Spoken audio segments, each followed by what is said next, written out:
Bonjour à tous les amis, on se retrouve pour le quintet de mercredi, direction Pau. Donc ce n'est pas le prix Annie Hutton qui est à l'étude, on manque de partants pour le quintet, donc on s'est rabattu sur le prix de l'Escar, un 1600 mètres PSF galop, référence plus 25, des petites valeurs en moitié de tableau vers le bas, en réunion 1 course 3, départ 13h55, très ouvert, donc si vous avez une intuition, faites-vous confiance. On revient sur le très beau week-end du Prix d'Amérique, alors les résultats vont s'afficher du côté gauche, donc samedi et dimanche, donc on a passé dans l'ensemble un beau week-end. Le meilleur cheval du circuit,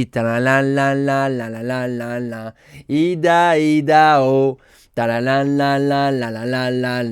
Ida, Ida, oh. Donc je suis très heureux de voir le fils de Severino l'emporter dans la plus grande course du monde, le Prix d'Amérique, surtout quand on détecte un cheval au berceau et qu'on le voit s'imposer. Félicitations au cheval, au Clément, à son frère, à son père, au propriétaire, au LAD, ainsi qu'à toutes les personnes qui ont œuvré pour voir le cheval au départ du Prix d'Amérique, qui s'impose nez au vent toute la route, en crack, et surtout qu'il n'était pas à 100%. C'est magnifique. Donc nous c'est parti donc en base gagnante du quintet de mercredi, le numéro 4, Fly d'Aspect. C'est un cheval qui aime l'hippodrome de Pau, qui fait entre 1400 et 2000 mètres, deuxième de la course de référence, 2 places en 38 et en 39 de valeur par le passé dans les quintets plus. Il nous revient en 36, corde 1, il a 9 ans et je pense qu'il peut s'imposer dans ce quintet très ouvert. La deuxième base, le numéro 6, El Torero.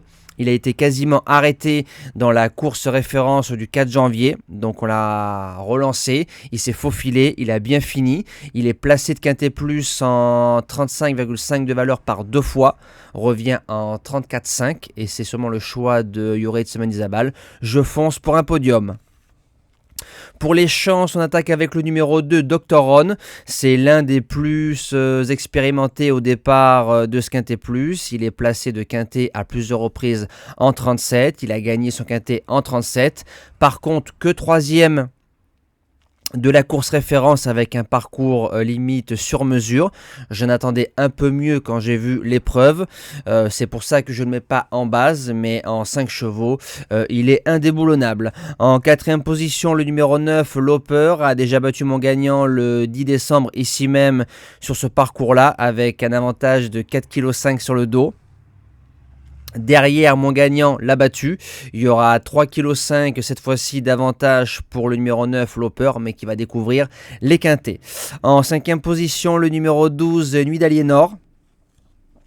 Jument qui a croisé le fer de Fly d'Aspect, de César Palace et de Oxalis, donc c'est un beau papier. Jument qui démarre, donc si on vient faire course, elle peut faire afficher un 20 contre 1 dans le quintet. En sixième position, le numéro 1, It's All Dream, vient de s'imposer ici même facilement pour ses débuts sur l'hippodrome de Pau, a couru dans des meilleurs quintets. Maintenant, il faudra composer avec la corde numéro 14, qui est toujours un peu délicate, sur 1600 mètres PSF à Pau.